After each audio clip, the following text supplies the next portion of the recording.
Kakaibang Squid Game ang pinasok na isang mangingisda at content creator na si Chris mula Sibuyan, Romblon. Ang kanyang nakalaban, mismong pusit.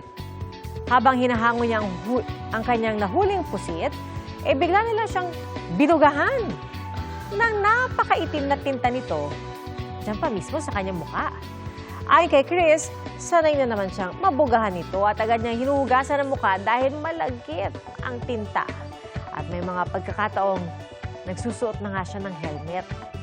Naglalabas ng maitim na tinta ang mga pusit bilang depensa laban sa mga predator. Nagaling ito sa espesyal nilang organ na kung tawagin ay ink sac. Mga kapuso, maging una sa saksi.